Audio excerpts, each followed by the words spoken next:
Assalamualaikum warahmatullahi wabarakatuh. Ya, salam sejahtera bagi kita semuanya.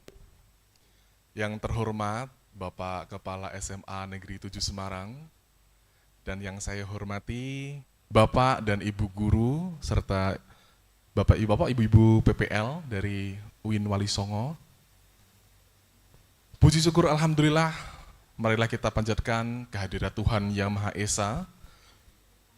Atas rahmat dan karunia-Nya, kita dapat berkumpul kembali dalam suasana yang penuh dengan kekeluargaan pada siang hari ini yang bahagia.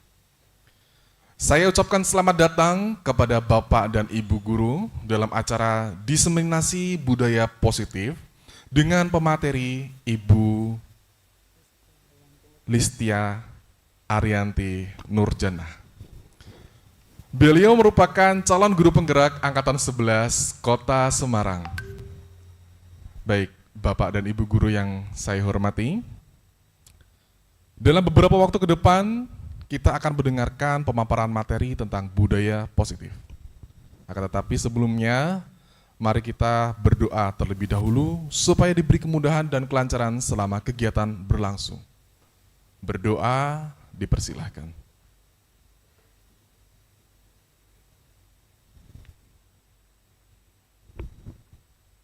Berdoa selesai. Baik, hadirin yang berbahagia, memasuki acara yang selanjutnya yaitu diseminasi budaya positif. Kepada Ibu Listia, saya persilahkan. Baik, terima kasih rekan saya Bapak Raditya Agusta yang baru saja berulang tahun kemarin ya. Selamat ulang tahun untuk Pak Agus dan juga Bapak Ibu Guru yang lain yang berulang tahun di bulan Agustus. Baik Bapak Ibu Guru semuanya, Assalamualaikum warahmatullahi wabarakatuh. Shalom, selamat siang Bapak Ibu semuanya. Bagaimana kabar Bapak Ibu hari ini, sehat? Alhamdulillah kalau semuanya sehat. Saya ucapkan terima kasih sudah berkenan untuk melonggarkan waktunya dan mensyukuri nikmat sehatnya untuk bertemu di ruang multimedia dalam rangka diseminasi budaya positif yang akan disampaikan oleh saya. Seperti yang tadi disampaikan oleh moderator, saya di sini juga masih sangat amat belajar. Saya sebagai calon guru penggerak Angkatan 11 dari SMA Negeri 7 Semarang. Baik Bapak Ibu, sebelum kita mulai dan lebih rileks dan juga tidak tegang untuk siang hari ini, siang yang panas dan penuh semangat, saya punya sedikit ice breaking. Bapak Ibu bisa mengenal dan menghitung 1, 2, 3 nggih? Bisa. Nah kalau dari saya, kalau saya nanti menyebutkan angka 1 berpasangan dengan partnernya, kalau yang belum ada pasangan bisa mencari pasangan. Iya, Saudara Tony? Iya. Nanti bersama Bu Ratna ya. Kalau 1 nanti silahkan berhadap-hadapan dan bilang, "Hoi." Suaranya yang alto besar ya, "Hoi." Oke? Kalau bilang 2 nanti silahkan bilang, "Kamis asik," sambil jempolnya goyang. Kamis asik. Iya, Kamis asik. Kalau bilang 3 nanti silahkan bilang, "Ea," sambil nepuk pundaknya ya. Ea, kapan lagi Bu Fitri bisa nepuk Ea ke Bu Duyana? Kalau penuh semangat sampai dikinkan Bu, Ea. Jangan ya, nanti gak jadi budaya yang positif ya. Oke, bisa kita mulai ya. Iya, silakan tatap dulu teman sebelahnya. Iya, sudah kenal dengan rekannya? Yang di belakang murid-murid juga boleh lihat temannya ya. Iya, ini ada murid-murid hebat di belakang layar yang bisa mengoperatorkan ya. Ini cita-citanya jadi broadcasting nih kelak ya. Oke, kita mulai. Dengarkan instruksi dari saya. Lihat mata temannya, mata rekannya. Kita mulai dari 1. Loh, oi-nya belum disenggol-senggol Bapak Ibu. Oi doang. Iya. Oi. Oke. Kalau kita ulang, kita cek ombak dulu. 1. Oi. Jangan disenggol dulu ya, tenang. 2. Kamis asik. Oke. 3. Iya, oke. Nah, karena semangat kita tambahin lagi instruksinya, masih lihat temannya. Kalau dari saya ada suara dor, maka nanti bilang ke temannya dor, tembak. Dor, dor, dor. Kalau saya bilang instruksinya adalah dor, dor, dor, dor, ya Pak Tony harus menjiwai ya. Nggak kena, nggak kena, nggak kena, oke? Nah, kalau bilangnya adalah bom, tidak ada suara, tapi ekspresinya bermain kaget. Kaget ya, iya, kayak dapat uang kaget gitu ya. Mari kita mulai, lihat temannya, tatap matanya. Dor ya Bu. Kapan lagi saya bisa memberikan instruksi ke Bapak Ibu Guru ya? Biasanya ke murid ya, sekali-kali ya. Mohon izin ya Bu Mus ya. Oke, kita mulai. Dor. Dor. Dor. Bom. Oh, kaget ya. Oke, tanpa suara. Bom. Dor, dor, dor, dor, dor, dor. Oke, mainkan lagi ya. Dor, dor, dor, dor, dor. Moderator, dor, dor, dor, dor. Oh, enggak kena, enggak kena. Oke, boleh beri tepuk tangan untuk Bapak Ibu semuanya. Itu semua ada filosofinya Bapak Ibu. 1, 2, 3 untuk cek konsentrasi, saling mengingatkan temannya. Kemudian kalau dor itu ibarat pekerjaan. Tugas, karena pekerjaan tugas itu enggak cuma punya murid tapi juga punya kita semuanya sebagai pendidik. Dimana kalau pekerjaannya dor satu saja, biasanya kita akan bisa membalas dengan menyelesaikan. Dor ya dor, bisa. Tapi ketika kita dibombardir dengan dor, dor, dor, dor, dor, dor, nah tugas yang menumpuk cenderung kita kayak nggak kena, nanti dulu. Itu saya juga begitu ya. Makanya ketika dibom dengan tugas cenderung kaget. Maka kembali ke poin yang tadi, kalau di dor ya dor, selesaikan 1 per 1. Oke, biar semangat beri tepuk tangan sekali lagi. Oke, saya melihat Bu Asfi ini penuh dengan semangat kebiruan, maka next tolong Pak. Iya, kita cek untuk hari Jumat, biasanya kita senam. Ini senam dari anak saya di TK. Kenal dengan lagu Aram Sam Sam? Aram Sam Sam. Iya. Ini pelan-pelan aja. Pelan-pelan aja. Nah. Digoyang. Goyang. Oke, bisa ya kita gerak ini ya. Dinikmati aja. Mari Bapak Ibu semuanya silahkan berdiri. Ini bapaknya cuma satu ya, Bapak Tony dan ibu-ibu semuanya.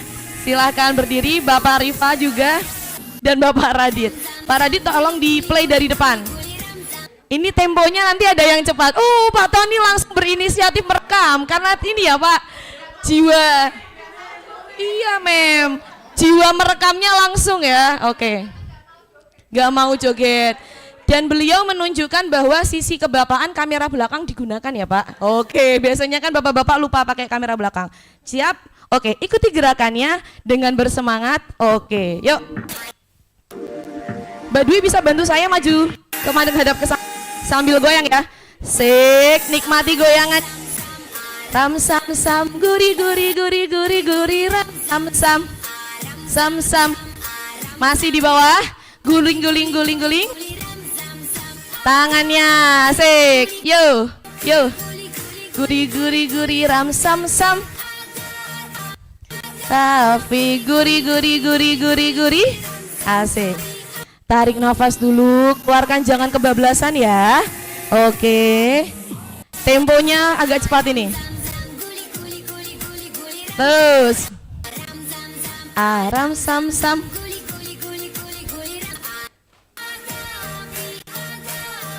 Waduh. Ini Bu Lita terlihat ceria sekali ya. Apalagi Bu Nana ya, seni tari. Bu Mus gak mau ketinggalan juga. Iya, semangat nenek. Yuk, agak cepet.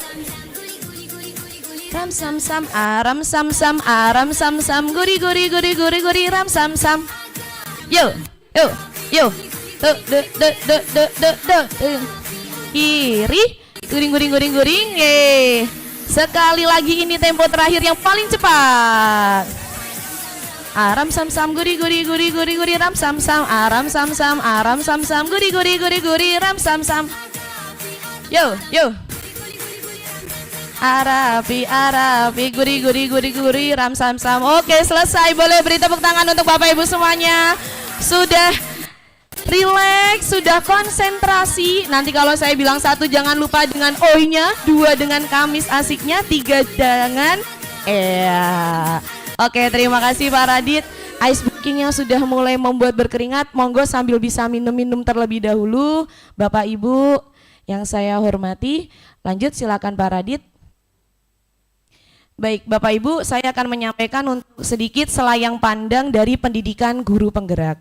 Kami di sini pendidikan itu mulai bulan Juni, tepatnya 14 Juni, sampai nanti di bulan Desember. Dan di sini pembelajarannya menggunakan LMS di PMM.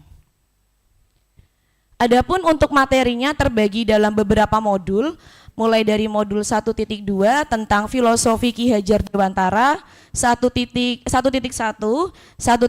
tentang nilai peran guru penggerak, 1.3 visi guru penggerak, dan yang kali ini merupakan aksi nyata kami yakni tentang budaya positif.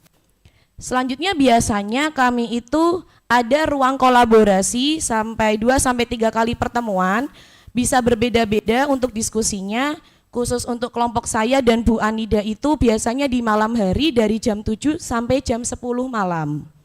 Kemudian ada lokakarya yang biasanya diadakan di SMP 5 setiap hari Sabtu atau Minggu. Kemudian kali ini kami diminta untuk membuat aksi nyata berupa diseminasi di sekolah. Adapun untuk dokumentasinya menggunakan portofolio digital lewat Google Site, dan selanjutnya kami dipandu selama ini dengan pengajar praktik. Kalau disebut di sini adalah angkatan darat karena kami bertemu langsung dengan beliau. Kalau fasilitator itu dari kelompok saya dan Bu Anida itu dari SMA 96 Jakarta. Jadi angkatan udara, kami tidak pernah bertemu dan beliau yang memberikan penilaian. Kurang lebih seperti itu. Dan seperti yang Bapak Ibu bisa lihat di bagian atas, bisa pirsani di bagian atas, itu adalah tentang pendampingan individu kedua yang melibatkan Bapak Ibu guru juga yang ada di sini, tentang visi sekolah. Kemudian ada pendampingan individu juga untuk secara personal. Selanjutnya yang terakhir kemarin hari Minggu itu ada lokakarya di SMP 5 untuk materi visi guru penggerak. Dan sedikit informasi Bapak Ibu semuanya, SMA 7 merupakan sekolah dengan guru penggerak, calon guru penggerak terbanyak sekota Semarang, sebanyak 6 orang. Monggo semoga Bapak Ibu bisa menyusul atau mungkin angkatan 12 atau bagaimana. Yang terpenting dari visi kami berenam ini adalah nambah relasi ya Bu ya, nambah relasi, nambah pengalaman, dan semoga ini bisa menjadi berkah ilmunya untuk kita semuanya. Selanjutnya adalah tentang kenapa sih kita membuat aksi nyata ini Bapak Ibu. Ini ada latar belakangnya. Yang pertama, setelah kami belajar tentang budaya positif dan kami pun masih belajar, harapannya bisa menjadi pembiasaan positif di sekolah. Kemudian tujuannya yang pertama tentunya adalah pengimbasan, selanjutnya menumbuhkan budaya positif di sekolah untuk mengutamakan nilai-nilai kebijakan yang universal. Adapun tolak ukurnya adalah warga sekolah bisa membiasakan budaya positif di lingkungan sekolah. Bapak Ibu, tak kenal maka tak sayang, yang sudah kenal saja belum tentu bisa sayang-sayangan, maka kita ta'arufan dan kenalan dulu dengan apa sih budaya positif. Kok judulnya harus budaya yang positif, kenapa?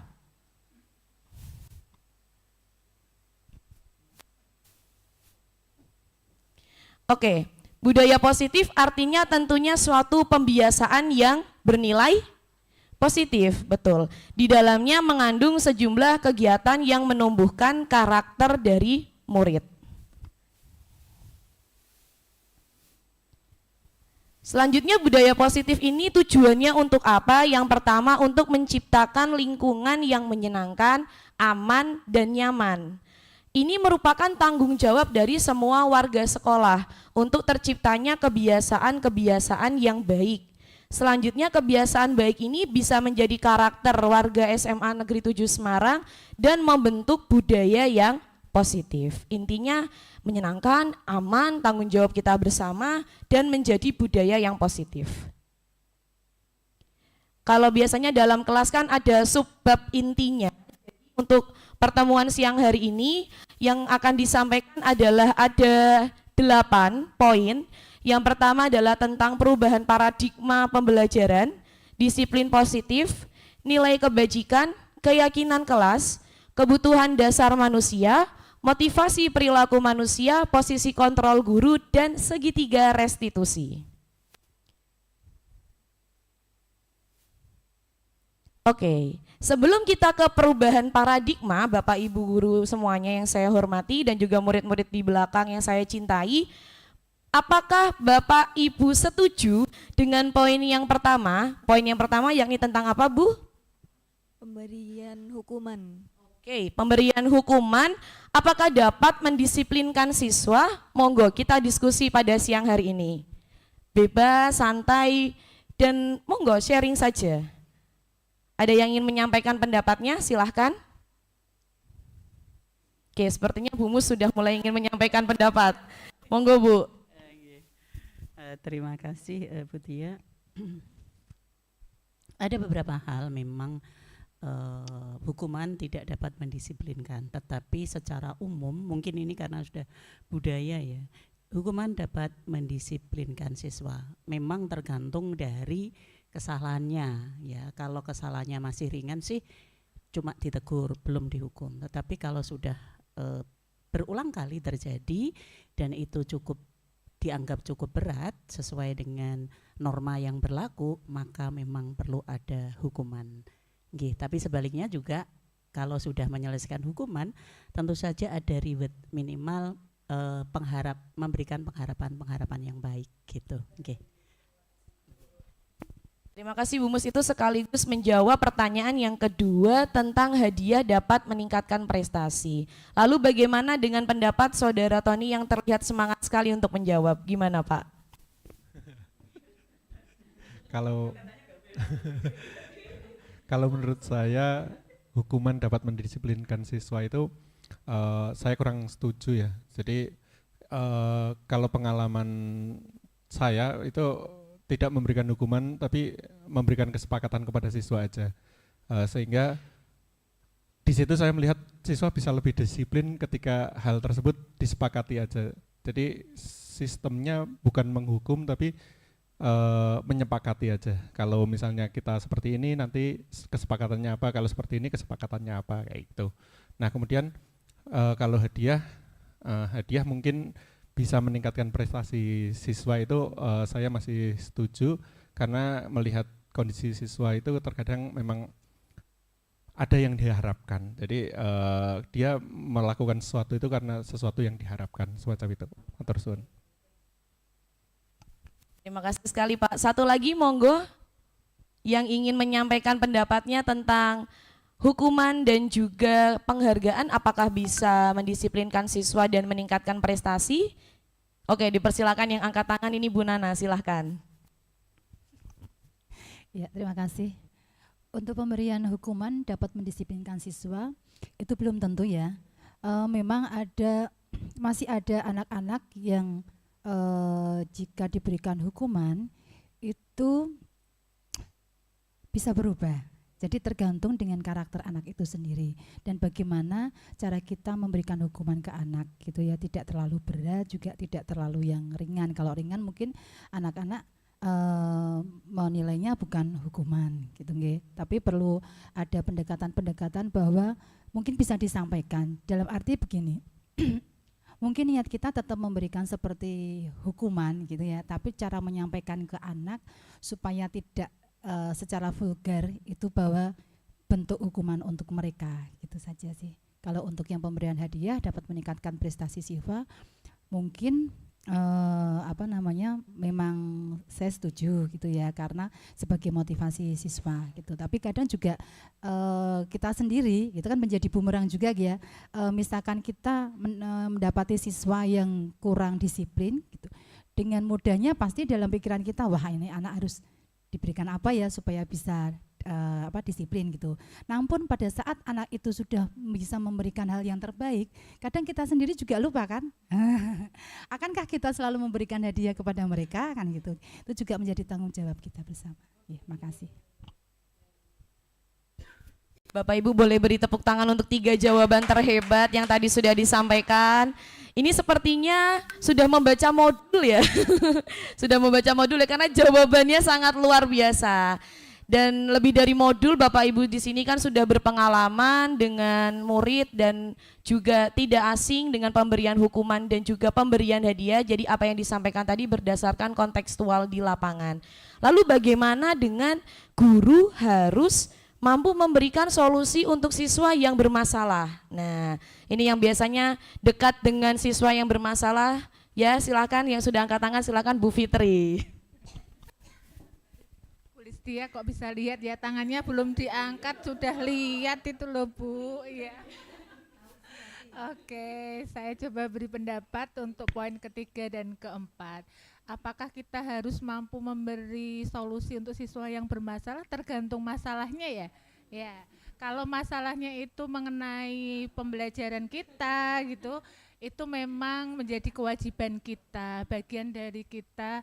Seorang pendidik kita memang harus memberikan solusi untuk anak tersebut, walaupun berapapun jumlah anaknya kita mungkin terkendala dengan hal itu ya, tidak mungkin kita akan mengenali semuanya, tapi kita toh harus berusaha jika memang itu masalah berkenaan dengan kegiatan pembelajaran dan kesulitan dia untuk mengikuti pelajaran kita. Tapi kalau sudah di luar itu, masalah keluarga, kemudian masalah asmara tadi ya Bu, ya kita mungkin tidak bisa intervensi jauh, walaupun kalau itu menjadi dasar dari masalah mereka dalam pembelajaran mungkin bisa dikaji, tapi kita akan harus bekerja sama dengan pihak keluarga gitu ya.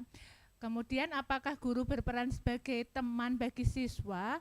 Mungkin sebagai salah satu cara kita untuk mendekati siswa, iya kita bisa menjadi teman mereka, tapi tetap dengan batasan-batasan bahwa kita adalah guru mereka. Jadi jangan sampai ketika kita membuka diri, kita bisa dianggap teman oleh kalian, nanti mereka malah hoi gitu, nanti seperti tadi kan enggak boleh ya. Jadi harus tetap kita berusaha untuk menanamkan pada mereka kita tetap guru mereka ya.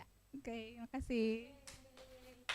Boleh beri tepuk tangan Bapak Ibu guru untuk jawaban dari Bu Fitri ya, sangat mewakili. Dan satu lagi untuk poin yang guru berperan sebagai teman bagi siswa, saya coba ingin bertanya kepada guru milenial lah, coba diwakilkan oleh Bu Asfi, silahkan.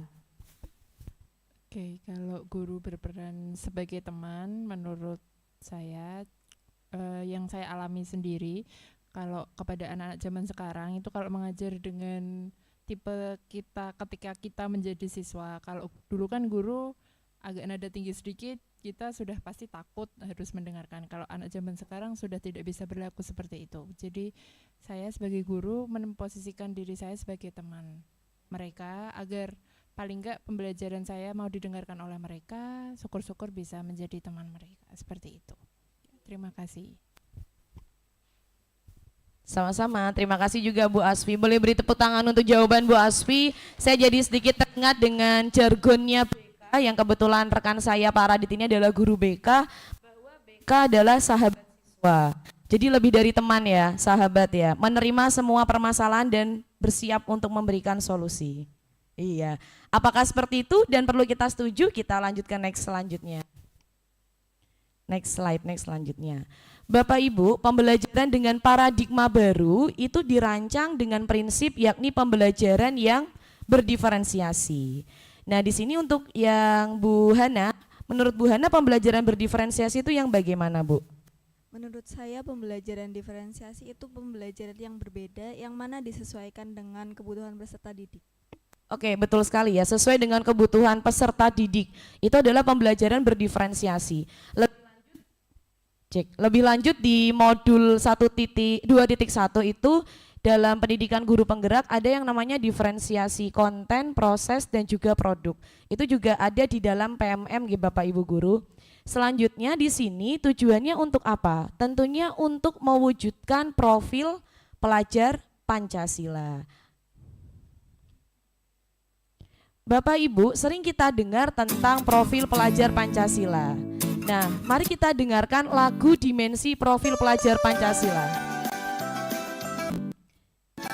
Oke, biar nggak ngantuk-ngantuk sambil boleh minum nyemil-nyemil, silahkan. Pelajar Pancasila, beriman dan bertakwa pada Tuhan yang esa. Habis ini kita praktek ya. Ini visualisasi dulu, mendengarkan dulu. Kreatif dan bernalar kritis. Ya, hafal sedikit nggak apa-apa lah. Beriman dan bertakwa pada Tuhan yang esa dan berakhlak mulia, berkebinekaan global, gotong royong mandiri, Kreatif dan bermandiri. bernalar kritis. Oke, hop dulu Pak Radit. Gak ada Bu. Ini dulu, next yang tadi dulu. Nah, yang ini hop dulu, bisa di pause kah? Oh ya, berarti di next slide yang tadi dulu. Yang paradigma. Oke, berarti ini adalah catatannya. Beriman dan bertakwa pada Tuhan yang esa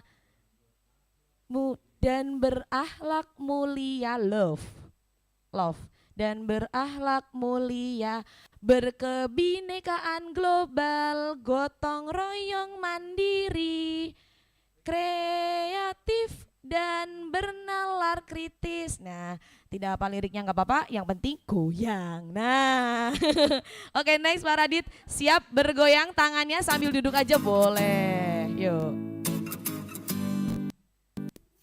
Dimensi profil pelajar Pancasila. Tangannya digoyang. Yuk. Pelajar Pancasila, beriman dan bertakwa pada Tuhan yang esa dan berakhlak mulia, berkebinekaan global, gotong royong mandiri. kreatif dan bermimpi. Oke. Pancasila, beriman dan kita pada Tuhan yang esa Dan berakhlak mulia, berkebinekaan global, gotong royong mandiri. kreatif dan bermandiri. Oke Pak, beri tepuk tangan untuk Bapak Ibu semuanya. Jadi nanti bisa ya sebentar lagi kalau mau nge-project ya, apa profil pelajar Pancasila. Nah ini sambil nyanyi-nyanyi sedikit ya. Saya juga belajar ini malah dari guru SD dan juga guru SMP. Beliau-beliau itu kalau waktu lokakarya itu sering sekali berjoget-joget. Apakah di SMA bisa diterapkan? Nah SMA TikTok jago joget kan. Nah maka joget yang berfaedah, nah seperti ini dimensi profil pelajar Pancasila. Oke, Bapak Ibu semuanya, selanjutnya kita akan masuk ke materi yang pertama setelah budaya positif, yaitu adalah disiplin positif. Sebelum itu, mari kita lakukan kegiatan yang judulnya Cobalah Buka. Kata kuncinya adalah punya partner dulu. Nah, karena teman saya ini belum punya partner dalam arti yang sesungguhnya juga, saya minta tolong untuk murid saya yang tercinta, silahkan Mas Adit bisa temani Pak Wildan ya. Iya. Sebelahan sama Pak Wildan ya. Oh iya, ini yang cewek tuh kebetulan itu sedang pembelajaran Bu di kelas Bu. Nah yang bisa angkat kamera itu Mas, ini Mas Adit ya. Sambil melaksanakan tugas ya Mas. Oke. Cobalah buka. Oke, jadi ada rekan A dan rekan B. Di mana ya, rekan B ini adalah rekan yang menggenggam tangannya, mengepal dulu. Ya. Tugas rekan B adalah mencoba, sebentar, ini karena sedang trial ya ibunya ya, cobalah buka, coba dibayangkan dulu menyimpan sesuatu di tangan, oke? Kemudian seolah-olah menjaga benda tersebut, boleh bendanya kosong, boleh, atau bendanya seolah-olah ada, silahkan. Jadi tentukan siapa yang jadi rekan A dan siapa yang menjadi rekan B. Selanjutnya rekan B ini mencoba dengan segala cara menggoda, menggelitik, memarahi ya. Jangan menghardik, jangan ya. Tapi di situ ditulis begitu, monggo, atau mengintimidasi, intinya bagaimana kepalan di A itu bisa terbuka. Dan si A itu berhak untuk membuka atau menutup, terserah. Bagaimana cara si B itu merayu. Nanti tak kasih uang, boleh ya. Atau nanti sesama MGMP sejarah, awas nanti ya. Oke, monggo silahkan. Nah, waktunya adalah 30 detik gantian nanti ya. Nanti rekan saya akan menghitung 30 detik ya. Oke, sudah siap berhadapan dengan pasangannya? Adit, hati-hati ya. Siapa yang mau jadi A, siapa yang mau jadi B, siapa yang mau menggenggam dulu, siapa yang mau menggoda dulu? Aduh, oke. Baik Bu, menggenggam ya Bu, menggenggam dulu ya. Bagaimana Bapak? Oke, menggenggam, oke. Siap? Oke, 30 detik, silahkan. Perankan sebagai A dan B.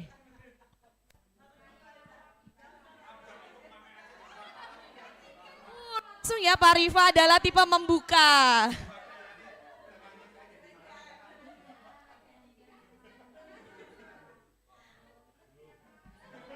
Oke, masih bisa digoda, masih bisa dirayu. Pak Rifa sudah berhasil melepas genggamannya dan mengikhlaskan untuk Bu Ratna. 1, oke selesai. Ada yang berhasil membuka? Pak Rifa ya, oke yang lainnya masih menggenggam ya. Oke sekarang ditukar, meskipun bukan tipe yang menggoda. Bukan tipe yang menggoda, tolong digoda bagaimanapun caranya, 30 detik gantian. Gantian perannya untuk bisa membuka dan menggoda. Oke, silahkan. 3, 2, 1. Ini caranya bagaimana ini? Oh, memaksa. Ini memaksa. Ini negosiasi ya. Ini caranya apa, Bu? Menggelitik. Apa cara Anda? Penuh rayuan, harus di traktir dulu. Oh traktir, Anda salah mentraktir humus. Kebalik. Aku juga mau soalnya ya. Oke selesai. Ada yang berhasil membuka, ada yang berhasil menutup. Dan caranya masing-masing berbeda-beda. Sebelah sini paksaan, sebelah sini traktiran, sebelah sini menggelitik, sebelah sini negosiasi. Lalu sebenarnya apa? Lalu sebenarnya apa sih Bapak Ibu Guru? Apakah Anda atau yang tadi menggenggam bisa membuka kepalan Anda? Ada yang bisa, ada yang tidak. Atau ada yang masih menutup kepalan itu, enggak mau buka, pokoknya apapun yang terjadi ini adalah barang berharga saya enggak mau. Dan sebenarnya siapa yang memegang kendali atau kontrol untuk membuka dan menutup? Apakah rekan A? Apakah rekan B? Oke, jawabannya adalah sebenarnya Bapak Ibu guru semuanya dan juga ada murid di sini yang memegang kontrol adalah diri sendiri, bergantung pada diri masing-masing. Kalau yang mengikhlaskan membuka itu kontrol atas dirinya, ya sudah ikhlaskan saja. Atau yang menggenggam, enggak deh, nanti dulu, sabar, saya enggak mau ya. Sesuai dengan kebutuhan dasar pada saat itu. Nanti di subbab selanjutnya kita akan membahas tentang kebutuhan dasar Bapak Ibu. Maka dari itu kita akan memahami apa itu teori kontrol. Teori kontrol ini penggagasnya adalah Dr. William Glasser. Dalam kontrol teorinya beliau itu dinamakan choice theory. Di sini ada beberapa miskonsepsi tentang teori kontrol atau tentang makna kontrol. Apa saja itu? Bapak Ibu guru dan juga rekan-rekan yang hadir pada pertemuan siang hari ini, terkadang kita membuat suatu ilusi bahwa guru itu bisa mengontrol murid. Atau poin yang kedua adalah semua penguatan positif itu efektif dan bermanfaat. Pujian yang tadi disampaikan pada slide sebelumnya itu seolah-olah itu bisa bermanfaat. Atau pada poin yang ketiga beranggapan bahwa kritik itu bisa membuat orang merasa bersalah dan menguatkan karakter. Ini merupakan suatu miskonsepsi. Ditambah lagi yang poin keempat adalah orang dewasa itu memiliki hak untuk memaksa. Kita coba ulas untuk yang poin pertama dulu tentang ilusi guru yang mengontrol murid. Pada dasarnya kita itu tidak dapat memaksa murid Bapak Ibu guru. Di sini murid itu yang mengikhlaskan dirinya untuk dikontrol oleh kita. Jadi kita masuk ke dalam dunia siswa dan seolah-olah kita mengontrol. Mereka sedang mengizinkan dirinya itu dikontrol oleh kita. Apalagi sering kita dengar bahwa kita adalah pengganti orang tua di sekolah. Nah, maka dari itu sebetulnya teori kontrol itu mengajarkan bahwa perilaku ini memiliki tujuan. Ada perilaku yang bisa disukai, bisa tidak disukai, dan kalian itulah yang mengizinkan kami untuk masuk ke dalam alam sadar kalian. Itu yang perlu kita pahami. Selanjutnya, miskonsepsi yang kedua adalah penguatan positif itu bermanfaat. Pada jangka waktu tertentu iya Bapak Ibu Guru. Tapi kalau seterusnya murid akan bergantung dengan pujian, validasi dan penguatan dari kita. Padahal kita tidak ada 24 jam untuk mereka. Seperti tadi yang disampaikan oleh Bu Fitri, kita juga ada batasan waktunya. Sebagai teman pun kita juga ada batas-batasnya. Maka kita tidak bisa terus membuat penguatan positif terus untuk mereka. Kemudian yang ketiga adalah kritik. Kritik yang membuat orang itu merasa bersalah, seolah-olah kita ingin menguatkan karakter murid, kita mengkritik mereka, memberikan masukan yang seolah-olah membangun, padahal sebenarnya itu adalah menuju identitas yang gagal. Justru kritik itu kalau orangnya kuat ataupun tidak, itu akan membuat, aduh kok ternyata diri saya nggak disukain ya. Apalagi jatuhnya nanti ke sikap yang namanya labeling. Maka pada pertemuan kali ini, selain ilusi-ilusi dengan kritik-kritik ini, kita nanti di akhir akan belajar bagaimana penerapan segitiga restitusi untuk menstabilkan identitas murid. Itu. Kemudian yang terakhir adalah anggapan bahwa orang dewasa itu suka memaksa. Ini terkadang saya sendiri juga memaksakan ke anak sebelum saya belajar modul ini. Oke, untuk jangka pendek memaksa bisa. Tapi untuk jangka panjang yang terjadi ketika memaksa murid atau anak kita di rumah, yang terjadi adalah permusuhan. Membenci dan akhirnya kok saya dipaksa bukan dari diri saya, itu yang perlu diluruskan. Selanjutnya, nah untuk teori kontrol dan miskonsepsi ini perlu kita luruskan dengan yang namanya disiplin positif. Oke, biar relax dan enjoy, kita ice breaking dulu. Kalau saya bilang 1 tadi jawabnya apa? Woi. 2, Kamis asik. 3, oke, coba lihat pasangannya. Iya, masih tetap ya pasangannya, ada yang berubah? Oke, kita mulai. 3,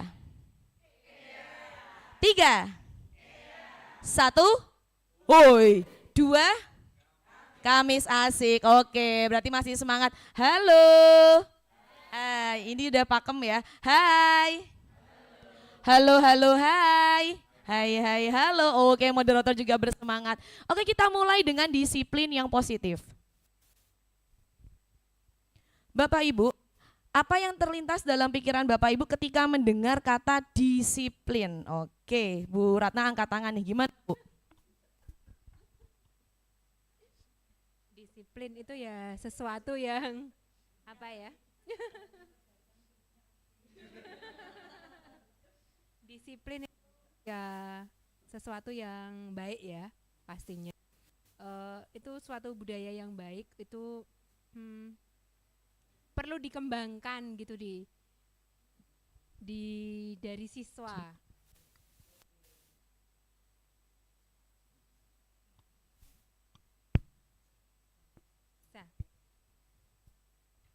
Saya pakai ini bisa juga ya? Oke, baik, terima kasih Bu Ratna, boleh beri tepuk tangan untuk jawaban Bu Ratna yang mewakili disiplin itu baik. Oke, betul. Disiplin itu menumbuhkan kesadaran dan akan lebih baik lagi kalau disiplin itu tanpa imbalan, tanpa hukuman dan tanpa penghargaan. Jadi tanpa iming-iming Bapak Ibu. Karena tujuannya adalah untuk menanamkan motivasi, bisa menghargai diri sendiri dan juga berperilaku untuk apa? Mengacu nilai-nilai kebijakan yang universal. Itu adalah disiplin positif. Manfaatnya adalah yang pertama, ini konteksnya untuk murid. Pertama adalah untuk membiasakan murid dalam hal yang baik dan bermanfaat. Tentunya lingkungan belajarnya menjadi kondusif, tertib dan juga aman nyaman. Selanjutnya ada ketenangan dalam jiwa dan pikiran, dan memberdayakan murid untuk bisa melakukan disiplin tanpa reward dan juga tanpa punishment. Itu adalah manfaat dari disiplin positif. Selanjutnya bagaimana strategi dari penerapan DISPO ini? Biasanya menyebutnya adalah DISPO, disiplin positif. Nah, strateginya adalah pembentukan motivasi intrinsik. Apa itu motivasi intrinsik? Nanti di next selanjutnya kalau rame lanjut part 2 ya. Oke. Kemudian ini ditegakkan tanpa memberikan ancaman, hukuman maupun penghargaan. Guru bersama-sama dengan murid bisa menyusun keyakinan sekolah atau keyakinan kelas, dan selanjutnya tadi kembali ke poin yang pertama, menumbuhkan motivasi intrinsik untuk membentuk karakter yang positif. Itu adalah strategi penerapan dari DISPO. Berikut adalah nilai-nilai kebaikan secara universal. Kalau tadi dari profil pelajar Pancasila masih terngiang-ngiang lagunya ya. Beriman dan bertakwa pada Tuhan yang Esa dan Akhlak mulia, berkebinekaan global, royong mandiri, dan bernalar kritis. Ya, setelah ini bisa dilanjutkan di rumah bersama cucu dan anak-anak Anda ya. Oke, dan selanjutnya ini dari kurikulum internasional, IB Primary Years Program menyatakan bahwa nilai-nilai kebaikan yang sebaiknya dimiliki oleh murid, halo murid-muridku yang di belakang, anak-anakku semuanya bisa toleransi, hormat, integritas, mandiri, menghargai, antusias, empati, ingin tahu, kreatif, kerjasama, percaya diri, dan komitmen. Kemudian dari keterampilan hidup, jadilah anak-anak yang dapat dipercaya. Lurus hati, pendengar yang aktif, tidak meremehkan orang lain, dan bisa memberikan yang terbaik untuk diri sendiri. Ini adalah nilai-nilai kebaikan secara universal. Poin utamanya kalau bisa syukur-syukur bisa di bagian profil pelajar Pancasila itu sudah TOP BGT Bapak Ibu. Apalagi ditambahi dengan kurikulum yang internasional, ditambahi dengan keterampilan hidup, sudah luar biasa ya. Oke, lanjut. Itu tadi tentang disiplin positif ya, intinya adalah tadi bagaimana menumbuhkan motivasi anak-anak untuk bisa tertib tanpa paksaan, hukuman, dan juga penghargaan. Selanjutnya adalah tentang keyakinan kelas. Sudah yakin di kelas? Di Mulmed, iya sih benar. Mulmed bisa jadi kelas ketika kita belajar ya. Oke. Keyakinan kelas, kita sering mendengar itu kok namanya keyakinan kelas ya. Bisa nggak kita jadikan namanya itu menjadi aturan kelas? Oke, bagaimana Saudara Lita yang sudah mengangkat tangan nih, pendapatnya gimana? Kok kenapa nggak aturan gitu Bu? Ya baik, terima kasih. Jadi kalau peraturan itu kan kayaknya ini ya apa namanya dibuatnya oleh pihak tertentu saja. Ya kalau keyakinan itu kita buat bersama antara guru dan siswa sehinggalah terbentuk sebuah keyakinan kelas. Ya kemudian dan dari keyakinan itu siswa juga bisa menumbuhkan rasa juga tanggung jawab terhadap keyakinan yang telah dibentuk bersama. Boleh beri tepuk tangan untuk jawaban Bu Lita, luar biasa ya, sudah yakin ya, berarti bukan aturan ya. Nah oke, jawaban dari Saudara Eka, ya sudah angkat tangan, monggo Pak, bagaimana Pak, aturan kelas, kenapa nggak aturan gitu Pak? Silakan boleh maju ke depan sini Pak. Ya oke, Bu Ratna partnernya berganti-ganti ya, nanti bisa ya OWE ya, Kamis asik, oke ya. Oke gimana Pak, tadi sudah angkat tangan di belakang, kenapa bukan aturan gitu Pak? Bukan aturan, ya menurut saya kalau aturan mungkin ada sanksinya gitu ya. Jadi mungkin nggak ke disiplin positif tapi lebih ke ada punishmentnya. Terima kasih, singkat padat jelas, pada intinya adalah karena nanti ada hukumannya gitu ya Pak ya kalau aturan ya. Kalau keyakinan tadi seperti yang disampaikan Bu Lita itu kesepakatan antara kedua belah pihak ya. Oke, kalau begitu Bapak Ibu guruku semuanya, bagaimana ketika Bapak Ibu guru mendengar penggunaan helm ya, penggunaan helm saat mengendarai kendaraan bermotor?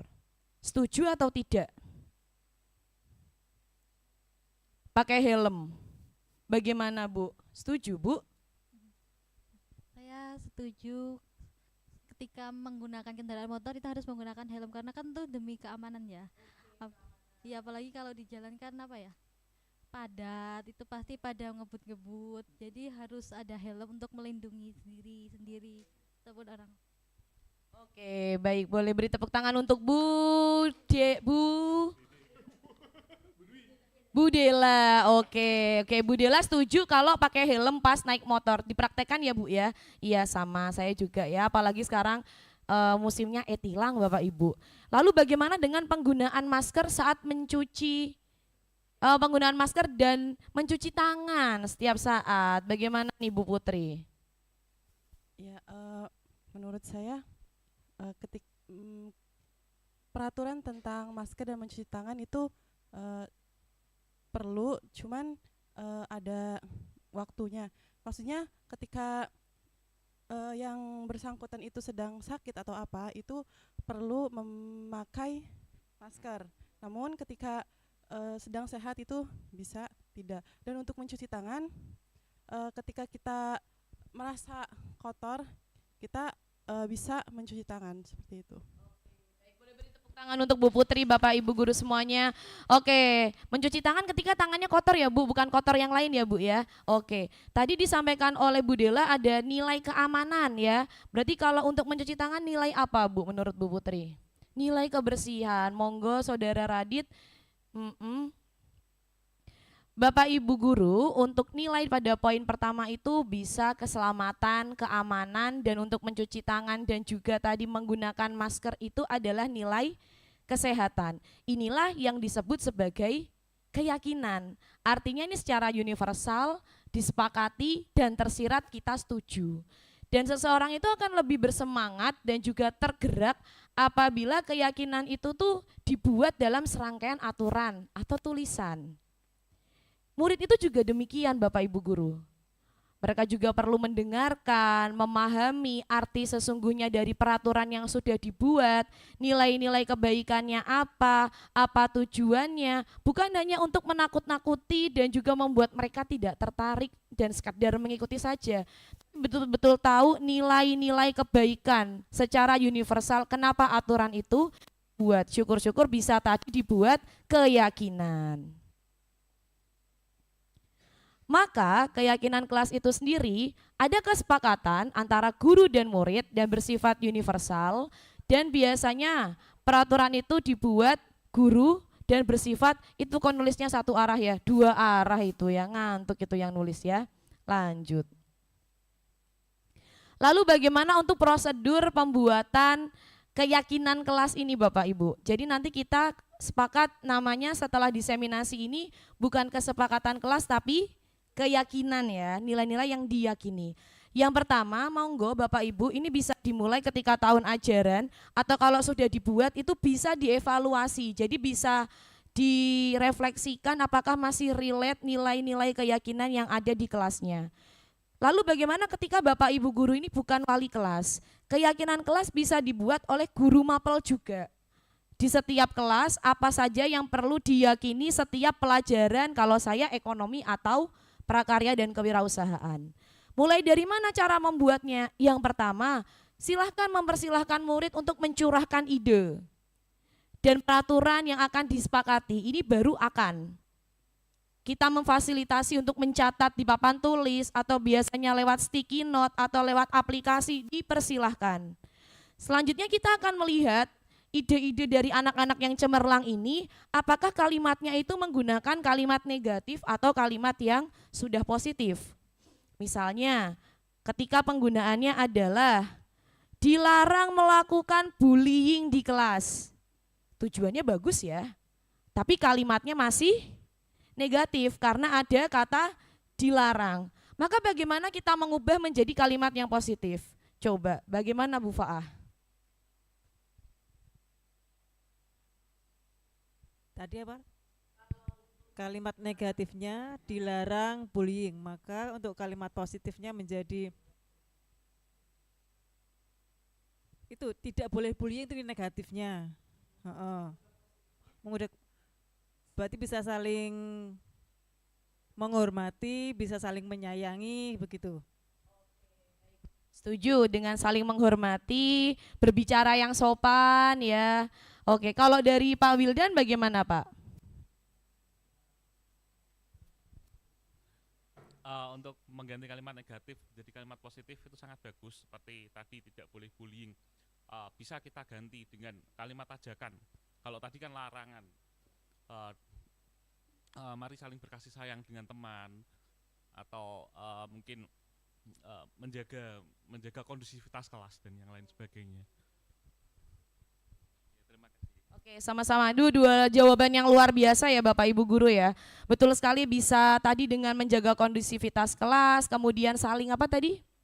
Saling menyayangi. Bahkan ketika kemarin saya lokakarya itu ada yang menyampaikan, temanku adalah sahabatku, temanku kelak menjadi calon istriku, maka tidak boleh bullying. Saking positifnya tuh dibawa seperti itu. Jadi monggo kata-kata yang dilarang membuang sampah, kemudian juga dilarang-dilarang yang lain, untuk membuat keyakinan kelas diubah menjadi redaksi kalimat yang positif. Selanjutnya dari beberapa keyakinan itu perlu kita tinjau kembali Bapak Ibu, karena terkadang masih ada persamaan maknanya. Jadi perlu disederhanakan dengan hanya mengambil 3-7 keyakinan kelas, kemudian syukur-syukur bisa dibuat, ditempelkan dan ditandatangani dan ditempel di dinding kelas. Jadi Bapak Ibu guru yang sebagai wali kelas, monggo bisa mengecek kembali kelengkapan di kelasnya, apakah sudah ada keyakinan kelas, kemudian apakah sudah ada tanda tangan kesepakatan, bisa diwakili dengan ketua kelas dan juga wali kelasnya itu. Oke, wali kelas 1210 yang luar. Iya, oke. Seperti yang saya lakukan di kelas 1110 yang sekarang 1210 pada saat itu, terkait dengan proses pembuatan keyakinan kelas, saya mulai pada saat itu adalah menempelkan nilai dan prinsip yang diyakini di kelas tersebut, kemudian ditempelkan pada sticky note yang ada di papan tulis. Selanjutnya anak-anakku semuanya pada saat itu diskusi dulu, mau buat apa, menyampaikan apa, kemudian guru membimbing juga untuk membuat keyakinan kelas itu. Mereka menyampaikan pendapat dengan cara menempelkan keyakinan kelasnya. Dan selanjutnya hasil keyakinan kelas itu ada 6 poin yang disepakati di 11-10.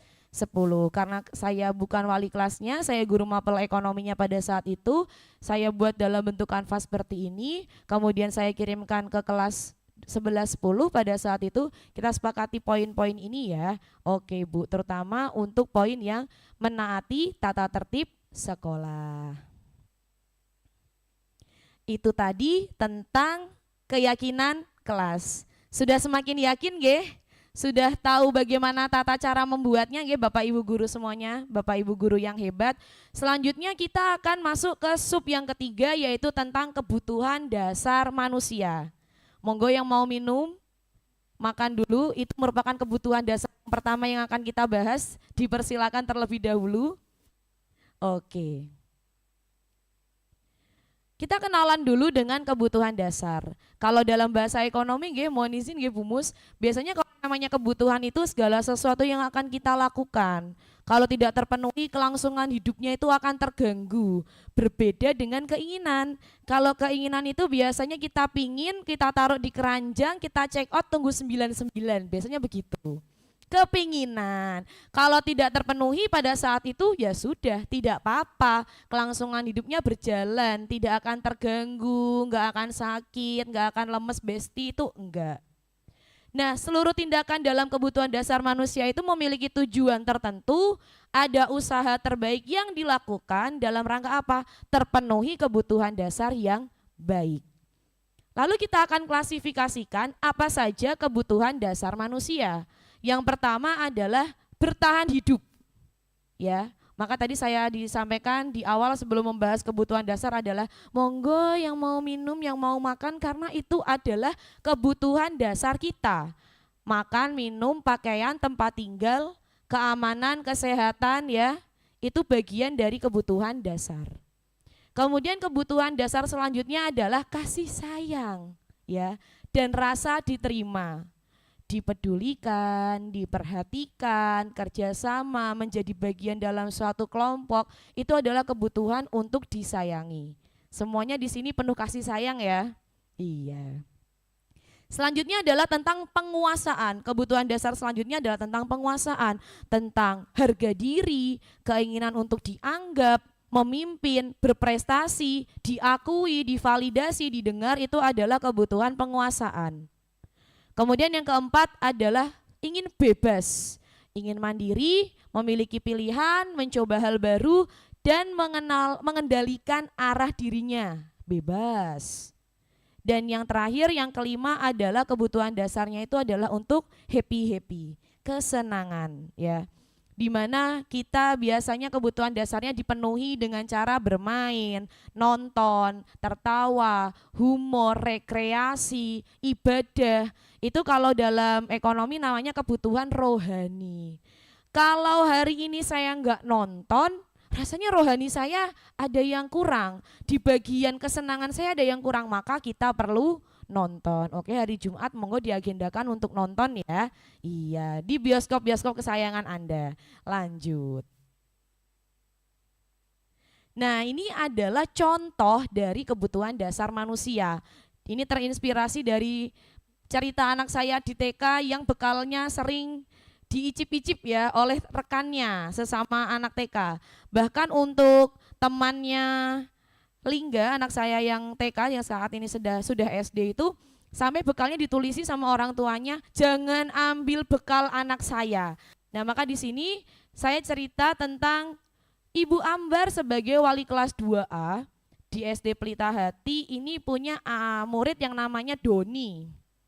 Nah, Doni ini sering minta bekal makan siang temannya secara paksa. Bapak Ibu, jika Bapak Ibu mengalami kondisi dan situasi seperti ini, apa yang Anda lakukan? Menurut Anda, apa kira-kira alasan atau kebutuhan dasar Doni sampai mengambil bekal dari temannya secara paksa? Monggo. Nah, kita lihat analisis kebutuhan dasar dari Doni. Untuk poin yang pertama, kalau ternyata pas ditanya Bu Ambar sebagai wali kelasnya, jawaban Doni adalah lapar. Aku belum dikasih bekal sama orang tuanya. Itu kebutuhan dasar apa ya kira-kira? Yang nomor 1, oke, berarti yang bertahan hidup ya, oke. Kemudian yang kedua, nah ternyata si Doni ini jawabannya adalah seneng aja, seneng kalau diperhatikan. Nanti kan aku minta terus Doni ya diteriak-teriakin gitu, seneng. Berarti alasan dari kebutuhan dasar Doni melakukan itu apa?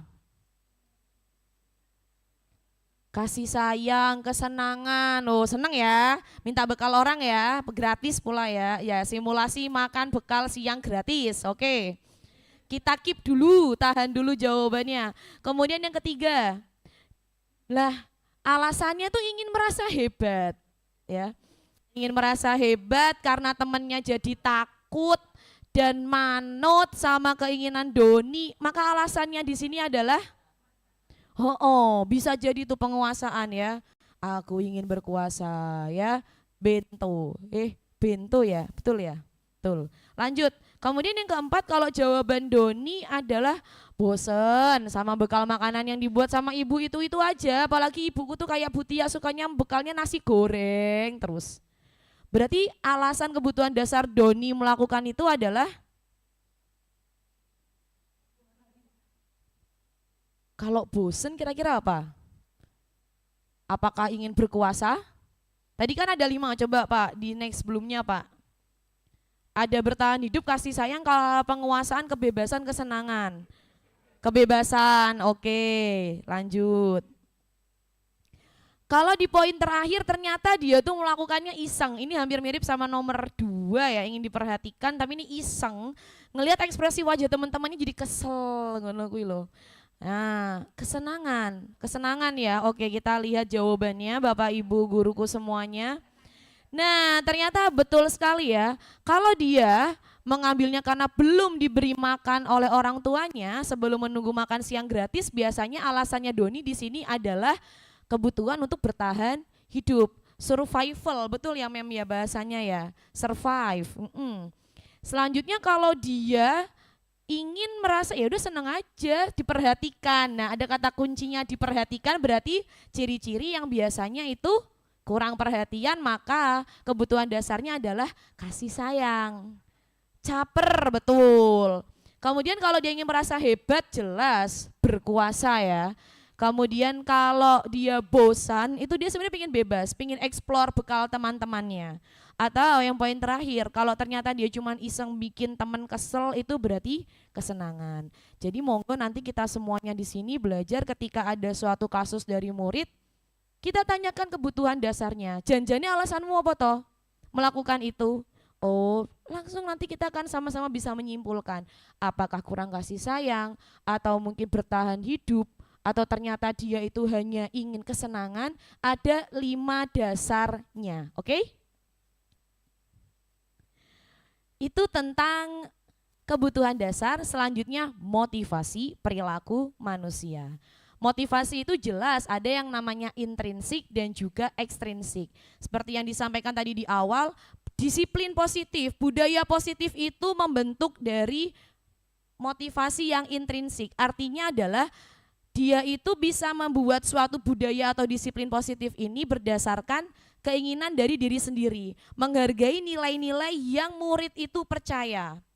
Ini tugas kita Bapak Ibu Guru, bagaimana murid itu misalnya datang tepat waktu bukan karena poin 1 yaitu ketidaknyamanan atau hukuman, apalagi karena reward, karena itu semua adalah motivasi ekstrinsik, tapi bagaimana kita semua di sini bekerja sama untuk bisa menumbuhkan nilai-nilai dari diri anak masing-masing. Itu poinnya.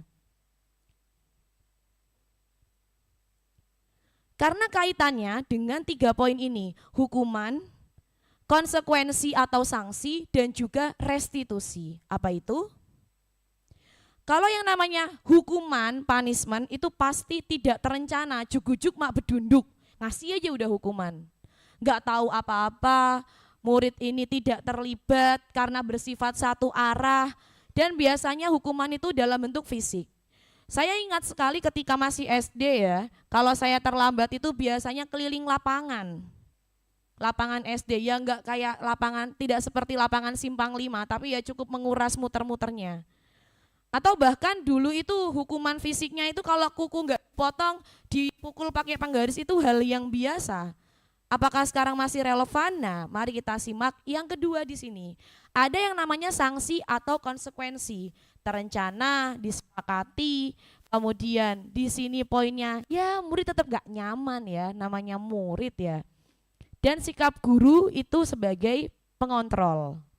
Lalu disajikan yang ketiga, bagaimana bisa menerapkan restitusi, karena inilah yang positif. Jadi harapannya bisa memperbaiki kondisi murid, bisa berkolaboratif dengan murid. Di mana biasanya hukuman itu contohnya awas ya kalau dilakukan lagi ya, awas ya. Biasanya mbek jiwet ya, itu dulu. Nah, kalau yang namanya sanksi atau konsekuensi itu netral. Walaupun murid masih merasa tidak nyaman, yaudah deh, lakukan aja apa yang saya katakan. Itu merupakan stimulus respon. Kalau restitusi di sini nanti ada yang namanya segitiga restitusi. Sebenarnya apa sih tujuan kamu melakukan ini? Nah, kita akan membuat kontrol itu kepada murid. Maka bisa kita lihat bersama-sama di depan ya. Sebelum lihat di depan, 1. Newcomer, 1. Oi. 2. Kamis asik. 3. Iya Pak, iya. Oke, ini kebutuhan untuk diperhatikan ya, kasih sayang ya. Oke, baik. Saya paham itu. Nah, di sini kita akan belajar bagaimana kita mengklasifikasikan pernyataan ini menjadi apakah ini hukuman atau konsekuensi. Jadi restitusinya kita simpan dulu. Poin 1. Bisa dijawab dalam hati, bisa dalam pikiran, yang terpenting bukan dalam HP. Poin pertama, murid diminta bertelanjang kaki di sepanjang hari dan karena tidak menggunakan sepatu hitam sesuai peraturan sekolah. Blok sini jawabannya sudah disimpan dalam hati? Oke, sini sudah? Sini sudah? Oke, simpan dulu. Siapa yang menjawab hukuman? Siapa yang menjawab konsekuensi? Oke, kita ke yang 2.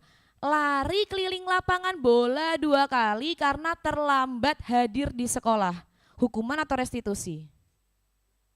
Hukuman, hukuman, hukuman, hukuman, hukuman. Oke, hukuman berarti ya. Oke, sepakat semua hukuman. Poin 1 yang berbeda ternyata.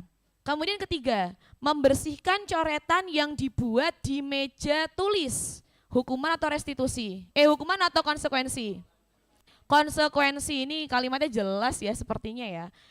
Sama-sama membersihkan, yang satu coretan, yang satu membersihkan WC. Karena merusak pensil teman, berarti hukuman. Sepertinya sepakat semua hukuman. Lagi, membersihkan. Loh kok ini sama ya, bagaimana ini Listi Arianti? Oke, berarti itu bonus ya, nanti poinnya benar gitu ya. Oke, lanjut. Iya, membersihkannya ada 2. Oke. Poin yang pertama, selamat untuk Bapak Ibu guru yang menjawab ini sebagai hukuman. Murid diminta bertelanjang kaki, ini adalah hukuman. Kata kuncinya di mana Bapak Ibu guru? Diminta, nggak ada 2 arah, 1 arah, dan biasanya ki ngongkon, ini mesti hukum ya. Oke, kemudian lari. Lari mengelilingi lapangan karena terlambat. Meskipun itu ada konsekuensi dari terlambat, tapi penggunaan kalimatnya yang masih negatif dan juga menyuruh, meminta, maka itu masih dalam kategori yaitu hukuman. Maka saya teringat dengan pernyataan Bu Nana tadi di awal ya, bagaimana membuat kalimatnya itu menjadi kalimat hukuman yang positif. Nah, itu jadi PR kita bersama. Kemudian membersihkan coretan ya, itu merupakan konsekuensi, sama-sama membersihkan, tapi redaksi kalimat dari poin 3 dan 4 itu berbeda ya. Yang ketiga, yang keempat itu adalah menghukum. Lanjut. Nah, ini hampir di penghujung acara tentang posisi kontrol guru. Tentunya saya tidak menggurui Bapak Ibu guru untuk posisi kontrol ini. Mari kita belajar bersama-sama. Ternyata Bapak Ibu guruku tersayang, ada 5 posisi kontrol. Ada 5 kebutuhan dasar, ada 5 posisi kontrol. Saya tidak akan membaca semuanya, tapi pada intinya posisi kontrol guru itu ada yang pertama sebagai penghukum, kemudian pembuat rasa bersalah, kemudian yang ketiga sebagai teman, yang keempat pemantau, yang kelima sebagai manajer. Dan di sini pertanyaan selanjutnya nanti adalah saya di posisi yang mana? Jujur saya ketika ditanya seperti ini oleh fasilitator saya dari Angkatan Udara SMA 96 Jakarta, saya terus terang menjawab saya sebagai posisi nomor 2 dan 3. Jago saya kalau suruh nomor 2 dan 3. Piye to mas? Apa rak mbok pikir tugasmu rak mbok garap, nek kon nyalahke bocah ki paling enak. Tenan. Dan saya jujur ketika waktu itu ditanya Fasil, saya sering menerapkan ini. Kalau ke anak didik saya masih bisa mengontrol ucapan saya. Tapi kalau ke anak saya sendiri, saya jago sekali poin 2 ini. Membuat anak berpikir dan merasa bersalah, kemudian mengikuti apa yang saya katakan. Selanjutnya saya berperan sebagai teman, masuklah saya sebagai teman. Gimana toh Mbak? Kok bisa bangunnya akhirnya telat kan ke sekolah, mepet kan ke sekolah. Iya Bu, tidurnya kemalaman ngono kuwi. Untuk 4 dan 5 itu masih menjadi PR. Nah, terus kata Fasil, nah kalau begitu, Buti apa terus mau mempertahankan 2 dan 3? Ya harapan kita semua tentunya bisa menjadi posisi yang kelima. Karena di kelima ini bisa membuat murid menjadi mandiri, menjadi murid percaya diri dan bisa memecahkan masalah. Kalau di poin nomor 3, menjadi teman itu baik. Tapi PR-nya adalah murid menjadi ketergantungan dengan kita, dengan nasihat kita. Mendengarkannya cuma dengan kita, untuk ke orang lain itu kurang. Kalau bahasa anak sekarang kurang gitu. Kurang. Kalau pemantau, ini hampir sebagai manajer, tapi masih memantau. Ini saya selidikin dulu nih ya. Tapi masih saya lihat-lihat. Karena tidak sepenuhnya anak menjadi mandiri. Sedangkan ketika kita bisa sebagai manajer, kita bisa switch mode on ke teman atau sebagai pemantau. Untuk membuat rasa bersalah dan penghukum, mari kita kurangi bersama-sama. Bisa dijawab masing-masing, Bapak Ibu guru ada di posisi kontrol yang mana? Oke. Ini ada suatu kasus yakni siswa yang tidak menggunakan atribut secara lengkap saat upacara bendera. Kalau ada kalimat berapa kali aku harus memberitahumu, kamu selalu saja mengecewakan ibu. Posisi kontrol apa ini?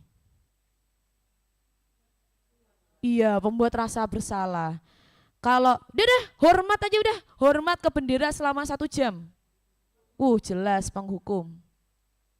Ini menjadi diskusi yang menarik ketika Lokakarya adalah teman saya itu dari SMP Al-Azhar yang ada di BSP. Beliau itu menyampaikan kalau kita nggak boleh sebagai penghukum, padahal saya di situ biasa mendisiplinkan siswa.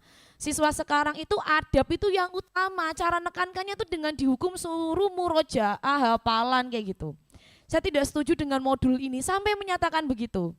Jawaban dari PP, ya bisa penghukum itu, tapi bisakah kalimatnya dibuat positif sebagai manajer gitu. Menghukum dengan kalimat positifnya, ayo terlambat ya, iya. Nah sekarang sesuai dengan tata tertib, waktu itu disampaikan gitu mem, sesuai dengan tata tertib, mari silahkan murojaah dulu ya.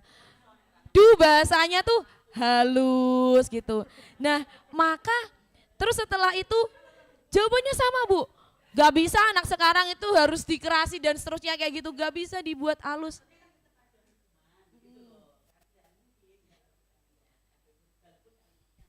Kalimatnya halus. Nah, berarti nanti nyambungnya tuh ke segitiga restitusi. Jawabannya begitu.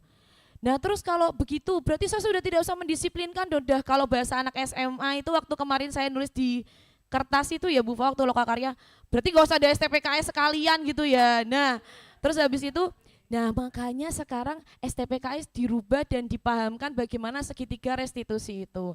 Ya akhirnya mohon maaf teori kan memang begitu, pada saat kenyataannya tentunya berbeda. Nah bagaimana tadi kembali ke poin kita menumbuhkan motivasi yang intrinsik.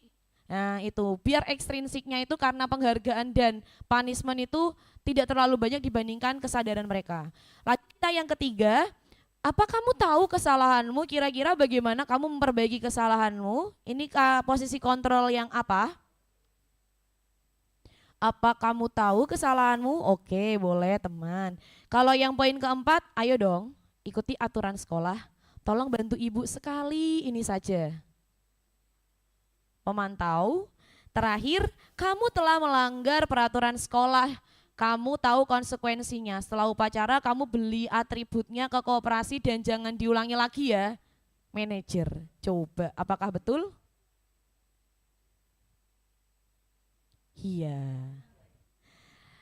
Apa kamu tahu kesalahanmu? Kira-kira bagaimana kamu memperbaiki? Ini manajer yang justru bertanya di situ. Kalau kamu jangan diulangi lagi ya, masih kayak sabar gitu. Pemantau, ciri-ciri manajer ki cekak aos ya. Cekak aos dalam arti ketika memberikan instruksi itu langsung tahu kan kesalahannya ya. Atau mungkin kalau biasanya guru yang biasa sebagai manajer, mohon izin biasanya wakil kepala sekolah itu langsung dengan lirikan mata, ya Bu saya tahu kesalahan saya. Nah jadi dengan eye contact saja sudah tahu posisinya manajer. Wah itu biasanya begitu. Kalau sebagai pemantau itu masih ada kalimat-kalimat di awalnya, dia jangan diulangin lagi ya, besok lagi lebih baik beli atribut dulu di koperasi. Kalau sebagai teman jelas, yuk dong ikutin ibu lah, kerjasama sama ibu sekali-kali. Kalimatnya lebih santai dan mengalir itu. Itu poin yang berbeda antara teman dan pemantau. Kalau manajer tadi yang langsung tahu kan kesalahannya apa, kira-kira harus bagaimana, langsung sodori surat pernyataan. Nah, manajer lanjut.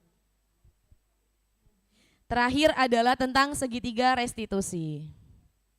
Segitiga restitusi itu adalah seperti ini Bapak Ibu. Ada dialog antara guru dan murid di mana ditanyakan kesepakatannya bagaimana, kamu ingin jadi orang yang apa, kamu bukan satu-satunya yang melakukan kesalahan. Kalimat ibaratnya kalau saya bilang kalimat dari seorang psikolog ya Pak Radit ya. Untuk ya tenang dulu, bisa ceritakan masalahnya ke saya, oke salam semangat, bisa begitu. Segitiga restitusi itu tentunya ada 3. Yang pertama mulai dari kita distabilkan dulu identitasnya, jangan langsung ngejudge anak salah, ngelabeling, jangan dulu, tahan dulu meskipun jangan lagi salah. Lanjut setelah itu adalah divalidasi tindakan yang salah. Tindakan kamu salah di bagian mana? Coba ceritakan. Lanjut setelah itu tanya lagi keyakinannya. Kira-kira ini melanggar nilai agama enggak? Melanggar tata tertib tidak? Itu di bagian poin ketiga.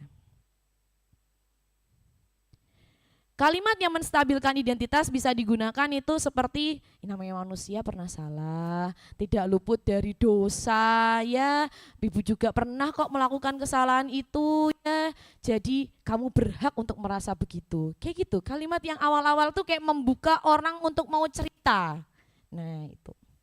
Selanjutnya tentang validasi tindakan yang salah, tanyakan alasannya mereka apa? Nanti mereka akan cerita kebutuhan dasar manusianya. Kemudian kamu bisa ya, bisa kan padahal kamu bisa melakukan lebih buruk dari ini tapi enggak buruk-buruk juga kan ini, tolong cerita dong ke ibu ya. Dan kamu bisa mempertahankan sesuatu yang penting buat kamu, tapi kali ini ada tindakan yang salah, tolong apa? Ceritakan, dikorek-korek dulu. Itu untuk memvalidasi tindakan yang salah dari sisi murid ke kita, ceritanya bagaimana. Selanjutnya untuk menanyakan keyakinannya, coba kita kan sudah pernah sepakat apa. Kalau misalnya kita belum pernah sepakat, coba gambaran menurut kamu perbuatan yang baik, yang ideal itu bagaimana? Apa kamu mau terus jadi anak yang seperti ini? Coba saya tanya lagi ke diri kamu sendiri. Itu. Kemarin tantangan rekan saya yang kepala sekolah TK itu, nek cah TK ditekoi koyo ngono yo piye yo. Nek anak SMA mungkin masih bisa ya, anak SMP juga. SD masih perlu juga, yang SD kelas 6 tuh bisa. Tapi kalau anak TK ini kalimatnya sambil bercanda-canda gitu. Jadi tidak seperti plek kalimat seperti ini, intinya tanya, kenapa ambil bekal temannya? Jawabannya lucu, iseng gitu. Bosen, persis kayak tadi yang cerita tentang Doni.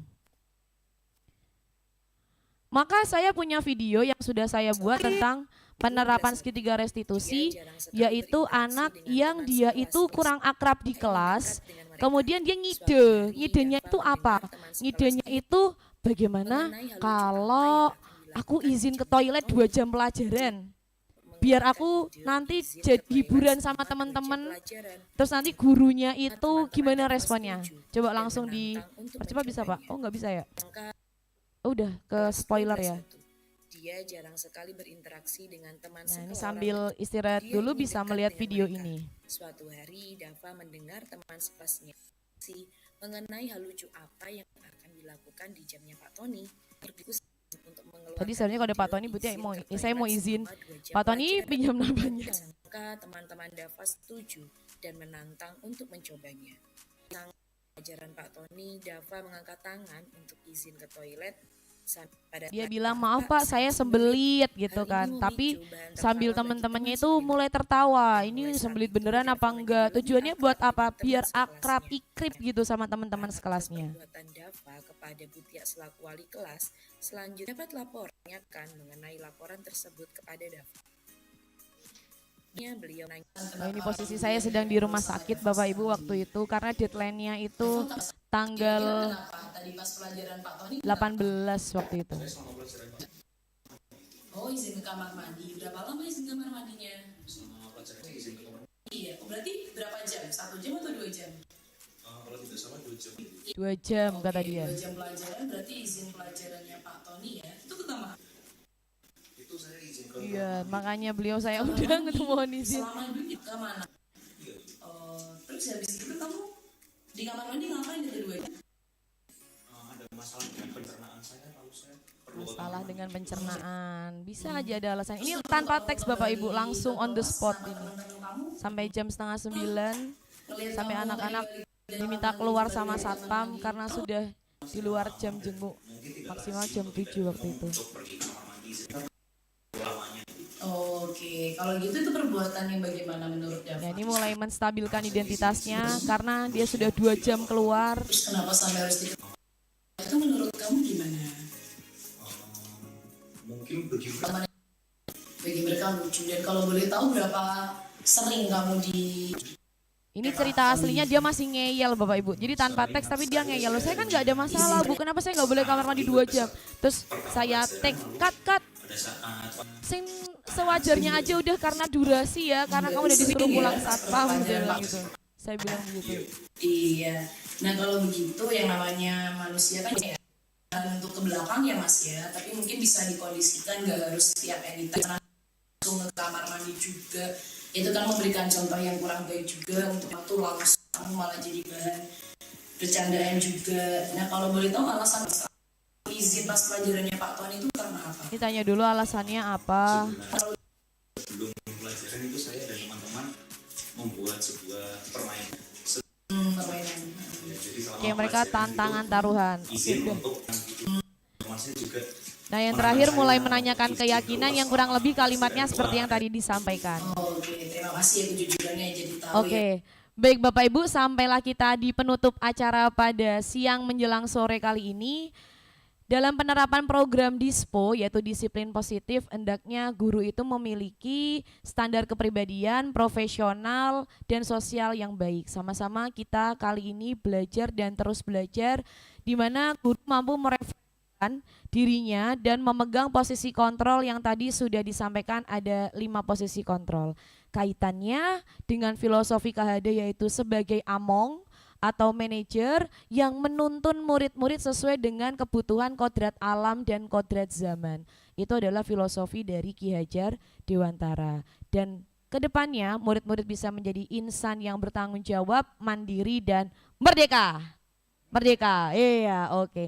Baik kalau begitu sekian dari saya, salam guru penggerak, tergerak, bergerak, menggerakkan.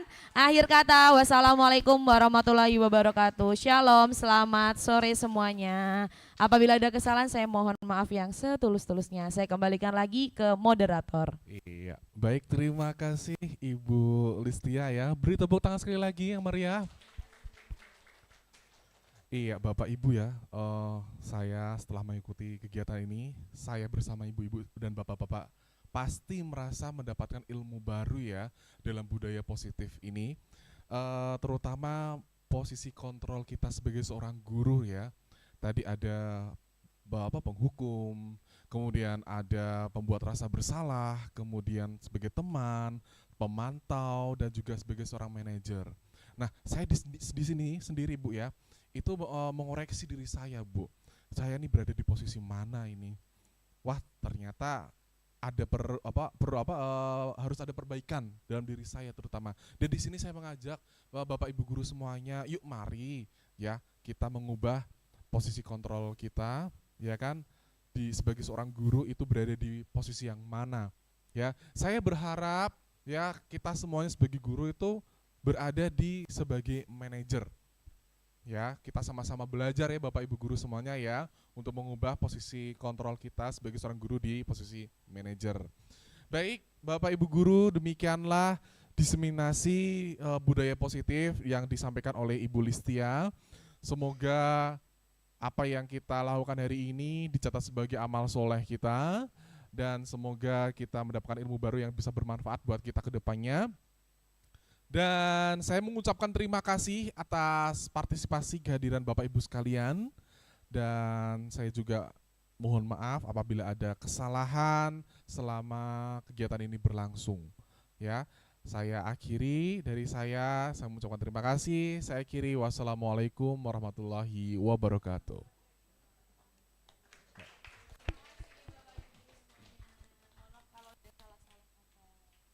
Foto bareng nggih? Foto bersama, foto bareng. Silakan Bapak Ibu ke depan.